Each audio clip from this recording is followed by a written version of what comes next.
সকলকে স্বাগত জানাই। আশা করি সকলে ভালো আছো। আমরা কয়েকদিন ধরে, গত 2-3 দিন ধরে আমরা কি করছিলাম, স্থানাঙ্ক জ্যামিতির কোষে দেখি 19টা করছিলাম। কোষে দেখি 19, কোষে দেখি 19, তার শেষের দিকে এসে পৌঁছেছি। আমাদের 12 অঙ্কগুলো করলে কমপ্লিট হয়ে যাবে, তাই তো? তাহলে আমরা 12 প্রথম অঙ্কটা যাচ্ছি। 1 নম্বর অঙ্কে কি বলেছে, একটি বৃত্তের কেন্দ্র সি এবং ব্যাস হচ্ছে এবি। তাহলে একটা বৃত্ত আঁকলাম।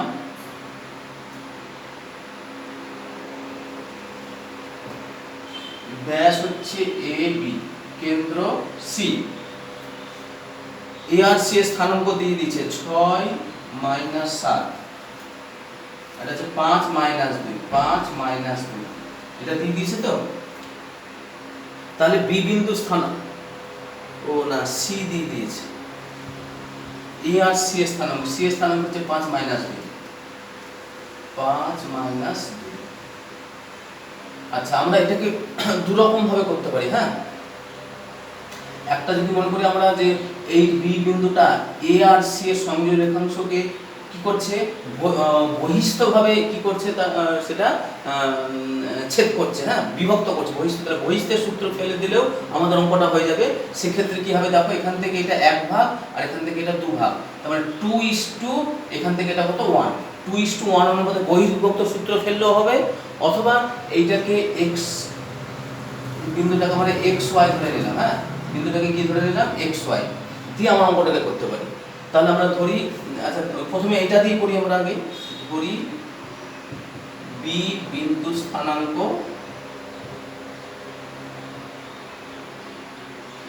xy, অতএব এবি এর মধ্যবিন্দু স্থানাঙ্ক, এবি এর মধ্যবিন্দুর স্থানাঙ্ক কি করে পাবো, x1 + x2, তাই তো? 6 + x/2, -7 + y/2।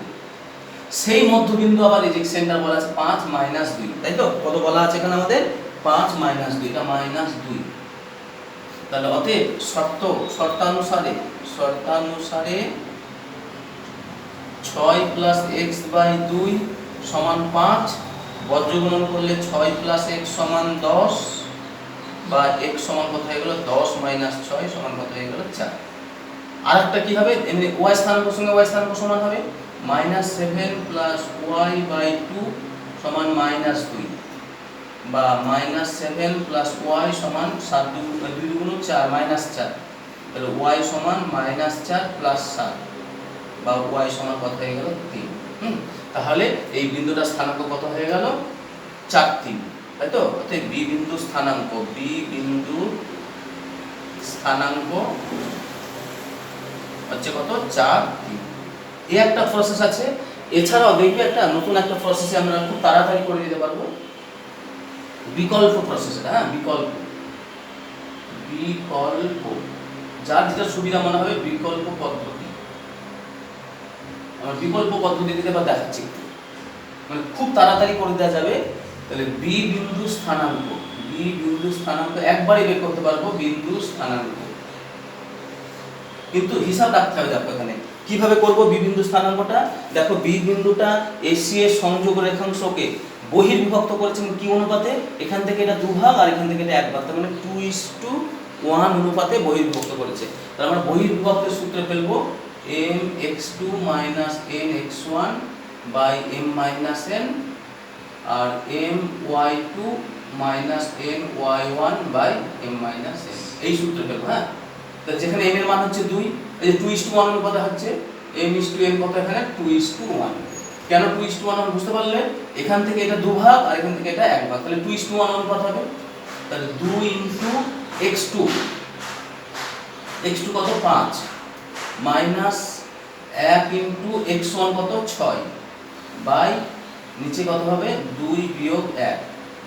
আচ্ছা, এখানে তো আপনি এবার m হচ্ছে 2, y2 হচ্ছে কত, -2, মাইনাস n হচ্ছে 1 × কত, -7 × -7, বাই নিচে কত, 2 - 1, দিয়ে 5 দুগুণ 10 বিয়োগ 6/1, এটা -4 প্লাস 7/1, তার মানে 4, আর এটা কত হয়ে গেল 3, 4 3, বিন্দুটা একবারে বেরিয়ে গেল 4 3। কিন্তু একটু তোমাদের জটিল মনে হতে পারে এটা, হ্যাঁ এই প্রসেসটা একটু জটিল মনে হতে পারে, কিন্তু তাড়াতাড়ি বেরিয়ে আসবে। তাহলে আমরা এইভাবেও বের করতে পারি, আমরা এইভাবেও বের করতে পারি। এইভাবে বের করলে এটা বহিস্থের সূত্র করতে হবে, সেক্ষেত্রে 2:1 অনুপাত কেন হলো বুঝতে হবে এটা। আর এটা হলে সরাসরি এটাকে xy ধরে নিয়ে আমরা এটা করে দিলাম, হ্যাঁ যেটা যার যেটা সুবিধা মনে হবে সেই প্রসেসে করবে, হ্যাঁ এটাও করতে পারো অথবা এটাও করতে পারো।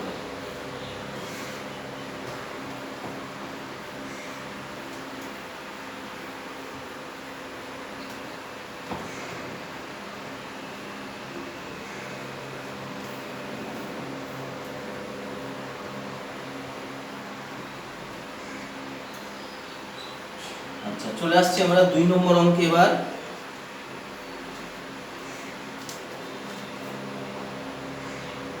কি বলেছে, পি ও কিউ বিন্দু যথাক্রমে প্রথম ও তৃতীয় পাদে অবস্থিত।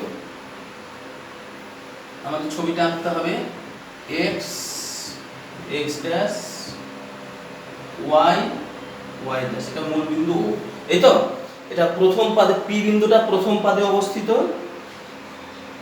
এবং তার প্রথম পাদে এখানে পি বিন্দু, আর কিউ বিন্দুটা এখানে অবস্থিত, তাই তো। আচ্ছা, এবং x অক্ষ y অক্ষ থেকে বিন্দু দুটোর দূরত্ব যথাক্রমে 6 একক এবং 4 একক। x অক্ষ থেকে 6 একক দূরে, x অক্ষ থেকে 6 একক দূরে, আর y অক্ষ থেকে 4 একক, তার মানে এই বিন্দুটা কত হয়ে গেল 6 4, p বিন্দুটা কত হয়ে গেল 6 4, এটা মাথায় ঢুকলো সবার। আর q বিন্দুটা কি বলেছেন, এও x অক্ষ থেকে 6 একক দূরে, 6 একক দূরে, y অক্ষ থেকে 4 একক দূরে, এখানে q বিন্দুটা হচ্ছে এখানে, কিন্তু তার স্থানাঙ্ক কি হবে, যেহেতু এটা দূরে বিন্দু, তার কি হচ্ছে মানে তৃতীয় পাদে বিন্দু, তৃতীয় পাদে তো x ও মাইনাস y ও মাইনাস, তাই তো। তার মানে -6 -4 বিন্দু দুটো পেয়ে গেলাম, আমরা pq এর স্থানাঙ্ক পেয়ে গেলাম। pq সরলরেখাংশের মধ্যবিন্দু স্থানাঙ্ক কত, তাহলে এই pq সরলরেখাংশের মধ্যবিন্দু স্থানাঙ্ক, হ্যাঁ তাহলে অতএব pq সরল রেখাংশের মধ্যবিন্দু স্থানাঙ্ক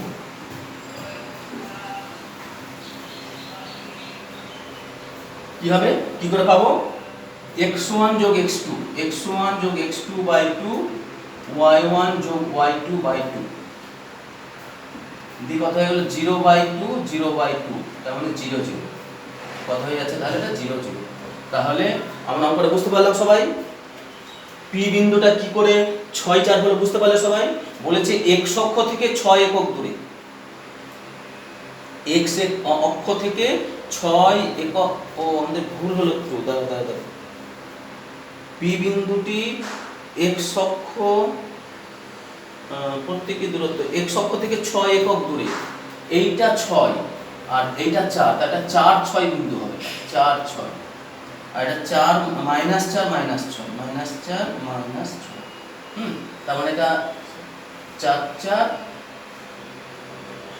এটা 6 6, হ্যাঁ ভুল হয়ে গেছিল আমাদের, এটা 4 4,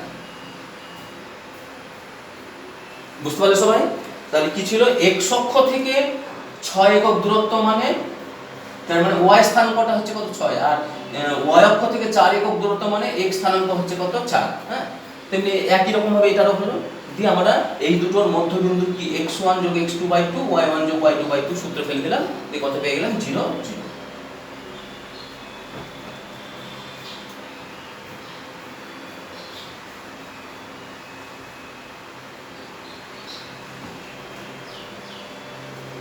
আচ্ছা, তারপর চলে আসছে আমরা 3 নম্বর অঙ্কে। 3 নম্বর অঙ্কটা কি বলছে, a এবং b বিন্দু যথাক্রমে দ্বিতীয় ও চতুর্থ পাদে অবস্থিত। এবার ছবিটা আঁকতে হবে, দ্বিতীয় এবং চতুর্থ পাদে, x x ড্যাশ y ও y ড্যাশ, তাহলে দ্বিতীয় পাদ আর চতুর্থ পাদে, তাই তো। এই পাদে অবস্থিত x অক্ষ y অক্ষ থেকে বিন্দুতে প্রত্যেকের দূরত্ব 8 একক ও 6 একক। x অক্ষ থেকে 8 একক দূরত্ব, এটা x অক্ষ 8 একক, আর y অক্ষ থেকে 6 একক, তার মানে বিন্দুটা কত -6 8, এটা কি বিন্দু? এ বিন্দু।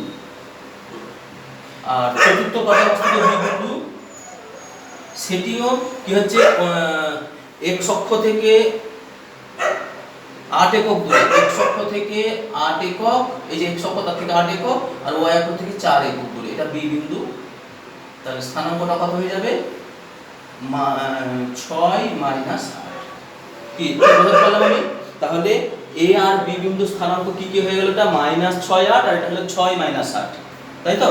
এ বিন্দু যেহেতু দ্বিতীয় পাদে অবস্থিত, দ্বিতীয় পাদে x স্থানাঙ্ক মাইনাস হয়, y স্থানাঙ্ক প্লাস হয়, আর চতুর্থ পাদে x স্থানাঙ্ক প্লাস আর y স্থানাঙ্ক কি হয়ে যায়? মাইনাস হয়ে যায়, তাই হয় তো?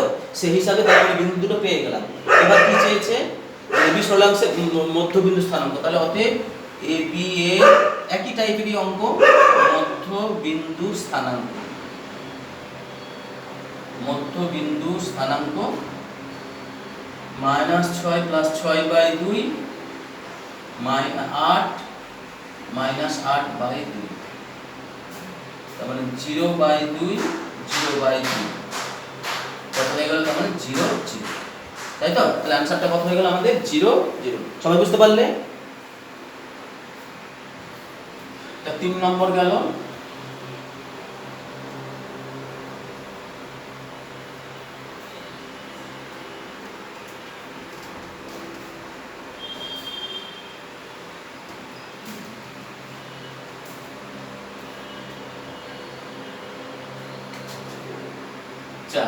এবার চলে আসছে আমরা 4 নম্বরে। কি বলেছে? এবি সরলরেখাংশের উপর পি এমন একটি বিন্দু যাতে এপি সমান পিবি হয়, এপি সমান পিবি হয়, এ ও বি বিন্দু স্থানাঙ্ক যথাক্রমে দিয়ে দেবে। খুবই সহজ অঙ্ক এটা, আমি জাস্ট একটু দেখিয়ে দিচ্ছি, তোমরা করে ফেলবে এটা। এবি সরলরেখার উপরে পি এমন ভাবে অবস্থিত যাতে এপি ইসটু পিবি সমান কত হয়?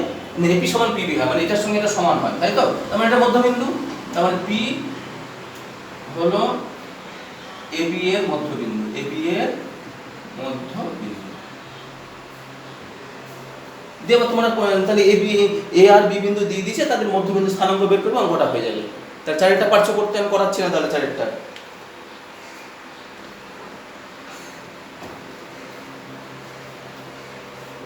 আচ্ছা, চলে আসছি 5 নম্বর অঙ্কে। কি বলেছে? এবিসিডি আয়তক্ষেত্রে বাহুগুলি অক্ষদ্বয়ের সমান্তরাল।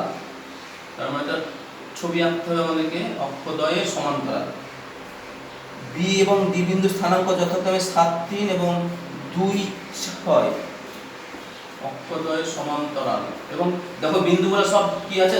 প্লাস, সেই জন্য তাহলে আমরা কোন অক্ষে আসবে এগুলো সব?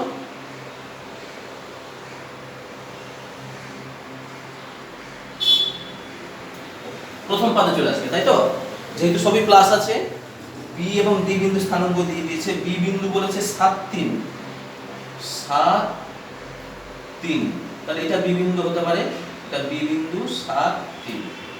আচ্ছা, এ বি সি ডি এরকম নাম আসবে কোথায় দেখি? আর ডি বিন্দু হচ্ছে 2 6, হ্যাঁ ডি বিন্দু হচ্ছে এটা 2, এটা 6, ঠিকই আছে। তাহলে এটা এ আসবে, এটা সি আসবে, 2 6। তাহলে এসি কর্ণের মধ্যবিন্দু স্থানাঙ্ক কত? আচ্ছা,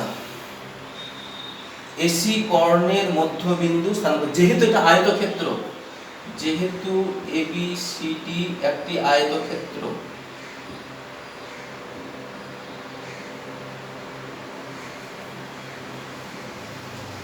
সুতরাং এসি কর্ণের মধ্যবিন্দু এবং বিডি কর্ণের মধ্যবিন্দু, বিডি কর্ণের মধ্যবিন্দু একই বিন্দু হবে, একই বিন্দু হবে, তাই তো? তাহলে বিডি কর্ণের মধ্যবিন্দু বের করি। বিডি কর্ণের মধ্যবিন্দু স্থানাঙ্ক কি হবে?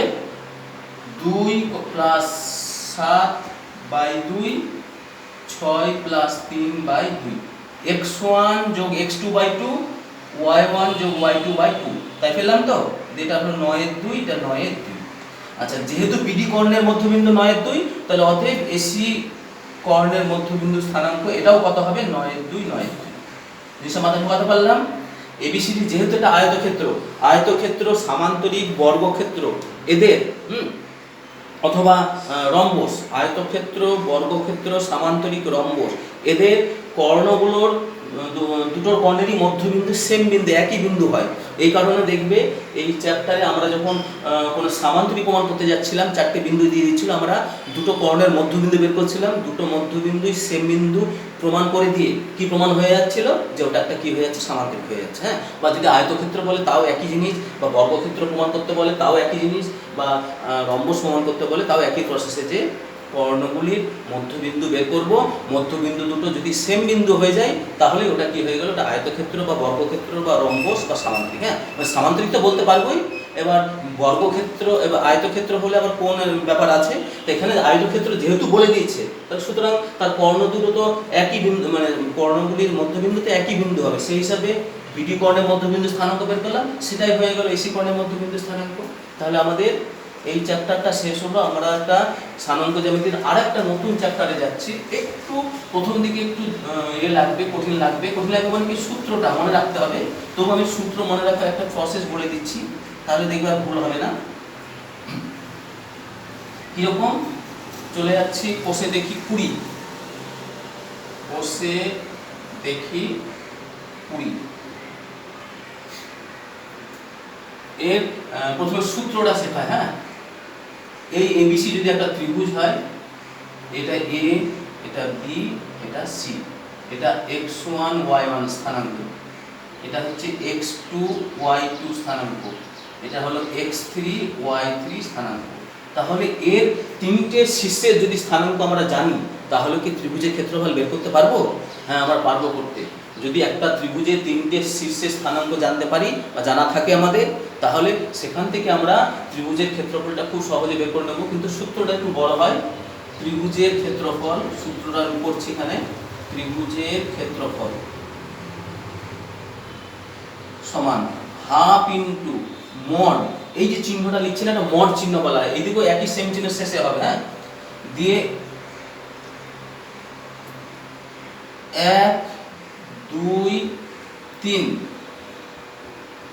তারপরে 2 3 1, তারপরে 3 1 2। সূত্রটা আমি বোঝাতে পারলাম? দেখো, ত্রিভুজের ক্ষেত্রফলের সূত্র কি হবে? প্রথমে x লিখবে, y y লিখে নেবে, x লিখবে, y y লিখে নেবে, x লিখবে, y y দিয়ে এখানে x হলো 1 2 3 পর পর লিখে নেবে। আচ্ছা, 1 y 2, তারপরে 3, তারপর 1 2 3, তারপর 2 3 1, তারপর 3 1 2, মানে সাইক্লিক অর্ডারে চলে আসছে 1 2 3। প্রথমে এইটাতে ধরছি, যখন ধরছি তখন কি হচ্ছে 1 2 3, এবার এখান থেকে যখন শুরু করছি 2 3 1, তাই তো 2 3 1। আবার যখন এটা থেকে শুরু করছি তখন 3 1 2, দেখো 3 1 2 3, এটা 3। তাহলে প্রথমটার ক্ষেত্রে দেখো এখান থেকে শুরু হচ্ছে 1 2 3, তারপর 1 2 3 হলো। তারপর যখন এখান থেকে শুরু হলো তখন 2 3 1 2 3 1, তারপর যখন এখান থেকে শুরু হলো 3 1 2 3 1 2। তাহলে আর ভুল হওয়ার কথা না। সাইক্লিক অর্ডারটা মেনটেন করলে এই সূত্রটা আমাদের ভুল হবে না। হ্যাঁ, আর এগুলো তাহলে লিখতে, তাহলে সূত্রটা তুমি নিশ্চয়ই সবাই একটা আইডিয়া পেয়ে গেলে আমরা সূত্রটাকে মুখস্থ না করেও কিভাবে লিখে দিতে পারি। হ্যাঁ, এটা প্রথমে x আর ভিতরে সবগুলো y হবে কিন্তু সব। হ্যাঁ, x y y x y y x y, আর এই তাদের এই সংখ্যাগুলো কি হবে? ক্রমিক পরপর হবে, 1 2 3 2 3 1 3 1 2, এই যে সাইক্লিক অর্ডার মেনটেন করে, তাহলে সূত্রটা হয়ে যাবে। আর তার সামনে একটা হাফ থাকবে। আর আরেকটা কি, এই যেটা মড দাগ দিলাম না দুটো, এটাকে বলে মডিউলাস। সম্পূর্ণ বাক্যে বলা হয় মডিউলাস, এই চিহ্নটা হচ্ছে মডিউলাস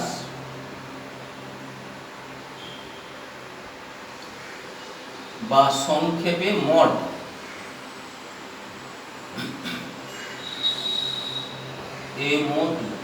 হ্যাঁ, সংক্ষেপে কি বলা হয়? মড উচ্চারণ করতে পারি, বা কেউ যদি বলে মডিউলাস বলে, তাহলে তো সম্পূর্ণ উচ্চারণ হয়ে গেল। এই যে দুটো দাগের, এটার মানে হচ্ছে, এবং এটার মানেটাও আমি বলে দিচ্ছি।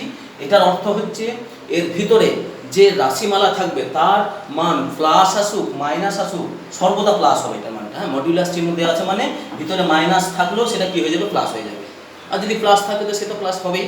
হ্যাঁ, তাহলে মোট কথার অর্থ তার ধনাত্মক মানটুকু আসে শুধু। হ্যাঁ, এখানে যদি কোনো কারণে ক্যালকুলেশন করে আমাদের ঋণাত্মক মাইনাস চলে আসে, সেটাকে আমরা কী হবে, যেহেতু মডিউলাস আছে মাইনাসটাকে আমরা নেব না। হয়তো দেখা গেলো -13 বেরালো, তাহলে কী হবে, হাফ ইন্টু -13 না নিয়ে হাফ ইন্টু শুধু 13 নেবটা। হ্যাঁ, যেহেতু এই মড চিহ্নটা আছে, এই মড চিহ্নটা কি বলে দিচ্ছে যে এখানে ভিতরে প্লাস আসুক মাইনাস আসুক তার মানটা সর্বদা ধনাত্মক হবে, অর্থাৎ প্লাস হবে। হ্যাঁ, এবং এই মডিউলাসটা কেন হলো, কারণ ত্রিভুজের ক্ষেত্রফল সে তো আর ঋণাত্মক হতে পারে না, পারে কি? একটা ত্রিভুজের ক্ষেত্রফল হয় আছে, আর ত্রিভুজটা যদি বিন্দু ত্রিভুজ হয় তাহলে শূন্য বৃত্ত, কিন্তু ঋণাত্মক তো হতে পারে না। তা সেই কারণে আমাদের কি এখানে একটা মডিউলাস বা সংক্ষেপে মড ব্যবহার করতে হবে, সেটা যে দুটো দাগ দিয়ে মড বলা হয়। এটা একবার সোজাসুজি দাগ দুটো। হ্যাঁ, এটা তাই বলে এটাকে এরকম বেঁকে না কিন্তু, হ্যাঁ সোজাসুজি দাগ, এটাকে বলা হয় মডিউলাস বা সংক্ষেপে বলা হয় কি মড। এই মড দিয়ে আমি তাহলে এবার অঙ্ক করাচ্ছি। এবার দেখো এই সূত্র দিয়ে,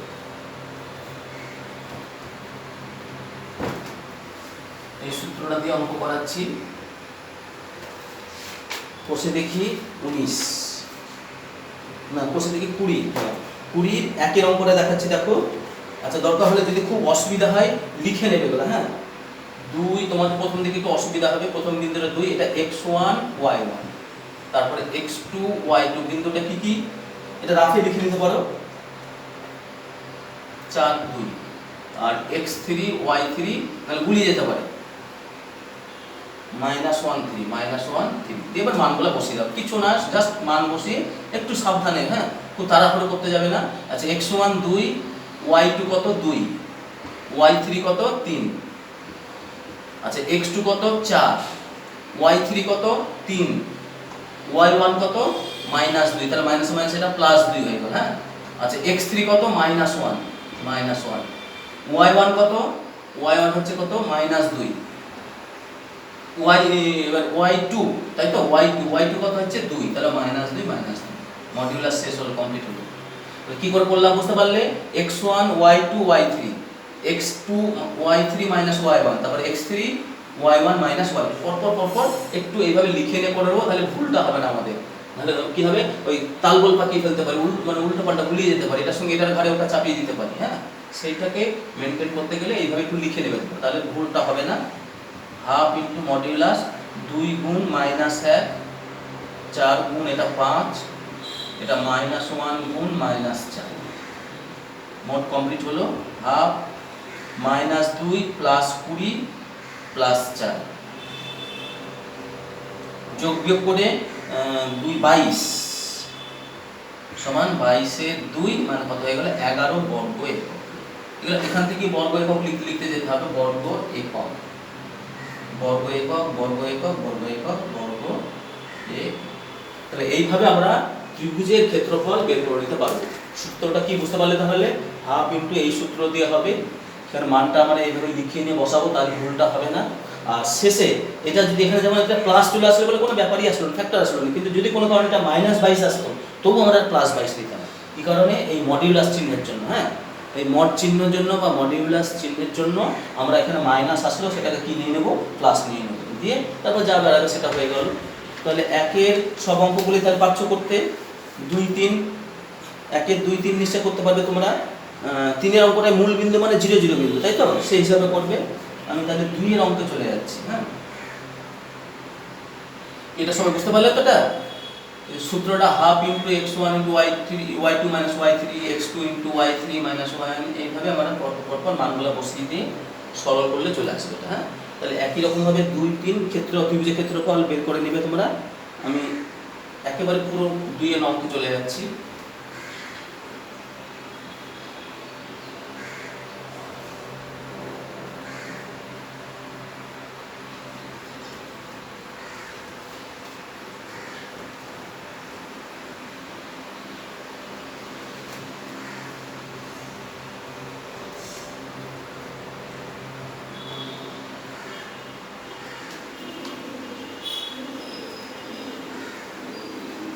কি বলেছে 2 এর অঙ্কটা দেখি, প্রমাণ করি 3 - 2 3 - 2 3 - 2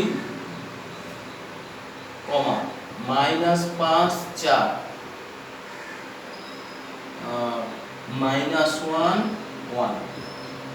এই যে তিনটে বিন্দু দিয়েছে, এই তিনটে বিন্দু সমরেখ তাই প্রমাণ করতে হবে আমাদের। কি প্রমাণ করতে হবে? এটা সমরেখ, মানে একই রেখায় অবস্থিত। হ্যাঁ, তা সমরেখ প্রমাণ করার অনেকগুলো প্রসেস আছে। একটা কি, এই দুটো বিন্দুর উপরে এটা এই বিন্দুর অবস্থান কিনা সেটা প্রমাণ করে একটা হয় একটু জটিল আসবে, অনেক ব্যাপার জটিলতা চলে আসবে। আর সবচেয়ে ভালো হয় কি, অথবা এইভাবেও করতে পারে, মানে এই বিন্দুর দূরত্ব বের করলাম, এর দূরত্ব বের করলাম, আর এর দূরত্ব বের করলাম। সেই তিনটে দূরত্ব দেখা গেলো দুটো ছোট দুটো দূরত্ব বড় দূরত্বের সঙ্গে যদি সমান হয়ে যায় তাহলেও কি সমরেখ প্রমাণ হয়, তাতে অনেক বড় হয়ে যাবে। হ্যাঁ, আর আমরা এই চ্যাপ্টারের একটা নিয়মকে কাজে লাগাবো, ত্রিভুজের ক্ষেত্রফলের নিয়মটাকে কাজে লাগিয়ে সমরেখ প্রমাণ করবো। কিভাবে? এই তিনটি বিন্দু দিয়ে গঠিত ত্রিভুজের ক্ষেত্রফল আমরা যদি শূন্য দেখিয়ে দিতে পারি তাহলে কি হয়ে গেল, সেটা সমরেখা হয়ে গেল। একটা তিনটে বিন্দু দিয়ে গঠিত ত্রিভুজের ক্ষেত্রফল শূন্য মানে কি, যে ত্রিভুজ তাহলে বিন্দু তিনটে নিশ্চয়ই একই রেখায় অবস্থিত, সেই জন্য এখানে যে উৎপন্ন ত্রিভুজ সেটা শূন্য হয়ে যাচ্ছে। তাহলে আমরা সেইটাই করবো, যে দেখবো এই বিন্দু তিনটি দ্বারা যেহেতু বলে সেটা সমরেখ প্রমাণ করতে হবে, তাহলে আমরা লিখবো এই বিন্দু তিনটি দ্বারা গঠিত ত্রিভুজের ক্ষেত্রফল, গঠিত ত্রিভুজের ক্ষেত্রফল কি হবে?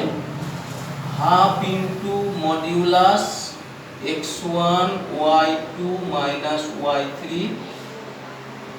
x2 into y3 minus y1 plus x3 into 3 2 1 y2 minus y1।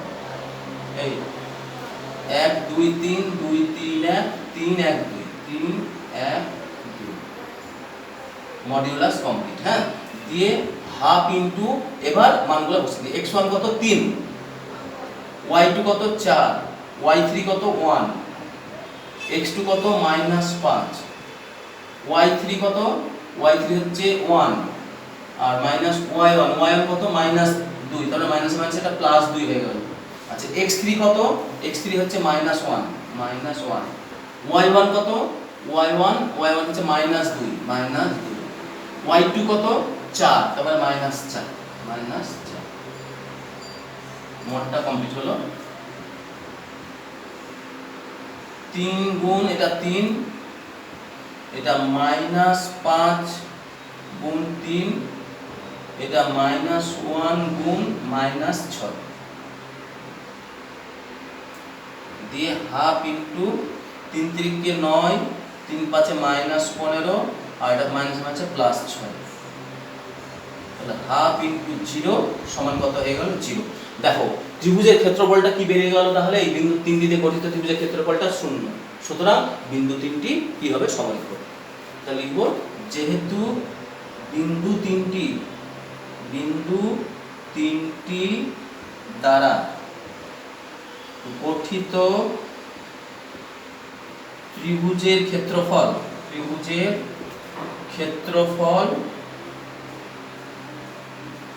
0, সুতরাং বিন্দু তিনটি সমরেখ, দিয়ে প্রমাণ। হ্যাঁ, এটা প্রমাণ হয়ে গেল। দেখাও যে বলেছে তাহলে প্রমাণিত লিখতে হবে, অ্যানসার লেখা যাবে না। হ্যাঁ, তাহলে বুঝতে পারলে যে তোমাকে তিনটে বিন্দু দিল, দিয়ে বললো যে বিন্দু তিনটে দ্বারা বিন্দু তিনটে সমরেখ কিভাবে প্রমাণ করবে। তার তো অনেক প্রসেস আছে, আগেও আমরা শিখেছি যে এই দূরত্ব বা এর দূরত্ব আর এর দূরত্ব বের করে নিয়ে ছোট দূরত্বের যোগফল বড় দূরত্বের সঙ্গে যদি সমান হয়ে যায় তাহলেও সেটা কি হয়, সমরেখ প্রমাণ করা যায়। তা না করে আমরা কি করলাম, এই বিন্দু তিনটে দিয়ে গঠিত ত্রিভুজের ক্ষেত্রফল বের করলাম, সেটা যেহেতু 0 বেরালো, যদি গঠিত ত্রিভুজের ক্ষেত্রফল 0 বেরায় তাহলে বুঝবো বিন্দু তিনটে কি হয়ে যাবে, সমরেখ। হ্যাঁ, আচ্ছা আমরা আরেকটা অঙ্ক একটু দেখি, 3টা একটু দেখিয়ে দিই, আজকে 3 পর্যন্ত করাবো।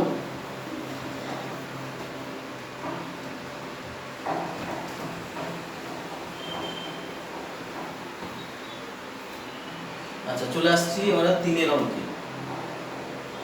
কি বলেছে, কে এর মান কত হলে এই বিন্দু তিনটি একই সরলরেখায় থাকবে হিসাব করে দেখি। তাহলে এই বিন্দু তিনটে দিয়ে গঠিত ত্রিভুজের ক্ষেত্রফল বের করি আগে। 1 - 1 2 - 1 k - 1। আচ্ছা, তো তিনটে বিন্দু 1 - 1 2 - 1 k - 1। এই বিন্দু তিনটি দ্বারা গঠিত ত্রিভুজের ক্ষেত্রফল, গঠিত ত্রিভুজের ক্ষেত্রফল সমান হাফ ইন্টু মডিউলাস, সে সূত্র x1 y2 minus y3 x2 y3 minus y1 x3 into y1 minus y2, এই তো সূত্র। সেই সূত্রে হাফ ইন্টু x1 কত 1, y2 কত -1, y3 কত, y3 হচ্ছে এটাও -1 মাইনাস মাইনাস তাহলে এটা +1। আচ্ছা, x2 কত 2, y3 কত -1, y1 কত -1 মাইনাস মাইনাস এটাও +1। আচ্ছা, x3 কত k, y1 কত -1, y2 কত -1 সেটা +1। দি কত হয়ে গেল, হাফ ইন্টু এটা 1 গুণ 0, এটা 2 গুণ 0, এটা k গুণ 0। তাহলে কি হয়ে যাচ্ছে, হাফ ইন্টু সবই তো 0 হয়ে গেল, তাই তো, মডিউলাস 0, তার মানে হাফ ইন্টু 0 সমান 0। আচ্ছা, কি বলেছে এখানে, এই বিন্দু তিনটি একই সরলরেখায় থাকবে কিনা হিসাব করে দেখি k এর মান কত হলে। আচ্ছা, এবার এইটা খেয়াল করে দেখো, এটা k এর মান যাই হোক না কেন, হ্যাঁ, k এর মান যদি 1 হয় তাও কি 0 দিয়ে গুণ করলে কি হবে, 0 হবে। k এর মান যদি 2 হয় তাও 0 হবে, k এর মান যদি মাইনাস হয় তাও 0 হবে, k এর মান যদি 2 এর 3 হয় তাও 0 হবে। হ্যাঁ, যাই হোক না কেন 0 দিয়ে গুণ মানে তো সেটা 0। তাহলে k এর যে কোনো মানের জন্য এটা কি হয়ে যাচ্ছে, 0 হয়ে যাচ্ছে সর্বদা। হ্যাঁ, k এর মানের উপরে নির্ভর করছে না, ঠিক। হ্যাঁ, তাহলে k এর এটা কি হবে, যে কোনো মানের জন্য। তাহলে কি লিখবো এটা, অতএব k এর যে কোনো মানের জন্য বিন্দু তিনটি একই সরলরেখায় থাকবে, একই সরলরেখায় থাকবে। এটাই অ্যান্সার। হ্যাঁ, এটা প্রমাণিত হবে না, এটা কি হবে, অ্যান্সার লিখতে হবে। তাহলে অঙ্কটা বুঝতে পারলে, বিন্দু তিনটে দিয়েছে, এই বিন্দু তিনটে দ্বারা গঠিত ত্রিভুজের ক্ষেত্রফল বের করলাম। করার পরে এই শেষ ধাপে এসে দেখো, এটা তো 0 হবেই, এটা সর্বদা 0। আর এখানে k এর মানটা যাই হোক না কেন, সে প্লাস হোক মাইনাস হোক 0 হোক, k এর মান ভগ্নাংশ হোক, হ্যাঁ, বা কোনো অবাস্তব রাশি হোক, যাই হোক না কেন, তাকে 0 দিয়ে গুণ করলে সেটা কি হয়ে যায়, 0ই হয়ে যায়। এই কারণে k এর যে কোনো মানের জন্য এই ঘটনাটা ঘটবে, সেই জন্য লিখবো যে এখানে বলেছে যে k এর কোন মানের জন্য। হ্যাঁ, k এর মান কত হলে, k এর মান কত হলে, তা k এর মান যা খুশি হোক না কেন, k এর মান প্লাস হোক মাইনাস হোক ভগ্নাংশ হোক, আমাদের কোনো ফ্যাক্টর আসবে না এখানে, কারণ 0 দিয়ে গুণ হবে মানে সেটা কি হয়ে যাবে, আলটিমেট 0ই চলে আসবে। এই কারণে লিখবো যে k এর যে কোনো মানের জন্য বিন্দু তিনটি একই সরলরেখায় থাকবে, তাই তো। k এর মান যাই হোক না কেন আমরা দেখতে পাবো কি, এই বিন্দু তিনটি কি হয়ে যাবে, একই সরলরেখায় থেকে যাচ্ছে। তাহলে আমরা আজকে একটা নতুন চ্যাপ্টার শিখলাম, ত্রিভুজের ক্ষেত্রফল সংক্রান্ত। হ্যাঁ, ত্রিভুজের ক্ষেত্রফল কিভাবে বের করা যায়, যদি ত্রিভুজটি তিনটে বিন্দু দিয়ে দেয়, তাহলে গঠিত ত্রিভুজের ক্ষেত্রফল আমরা বের করব। বের করতে গিয়ে একটা নতুন চিহ্ন শিখেছি, এটাকে মডিউলাস চিহ্ন বলা হয় বা সংক্ষেপে বলে মড। এটার অর্থ, এই মডের অর্থ হচ্ছে যে ভিতরের রাশিমালার মানটা সর্বদা কি হবে, ধনাত্মক হবে। যাই প্লাস হোক মাইনাস হোক সেটা কি হয়ে যাবে, ধনাত্মক মানটাকে আমাদের নিতে হবে। হ্যাঁ, আর এই সূত্র মনে রাখাটা বলে দিয়েছি, 1 2 3 2 3 1 3 1 2 সাইক্লিক অর্ডারটা, এটা একটু খেয়াল রাখবে, তাহলে দেখবে অঙ্কগুলো ভুল হবে না, তাহলে আর সূত্র ভুল হবে না, তোমার লিখতেও ভুল হবে না। হ্যাঁ, 1 2 3 2 3 1 3 1 2 সাইক্লিক অর্ডার, এই যে সাইক্লিক অর্ডার 1 2 3। আরেকবার দেখিয়ে দিচ্ছি, 1 2 3 2 3 1 3 1 1 2 3, তারপর 2 যখন করব 2 3 1, তারপর 3 যখন করব 3 1 2। প্রথমগুলোতে শুধু x হবে আর ভিতরগুলো সব কি আসবে, y আসবে। এই তো। তাহলে আজকে এই পর্যন্ত থাকলো, পরের দিন বাকিটুকু আমরা করার চেষ্টা করব।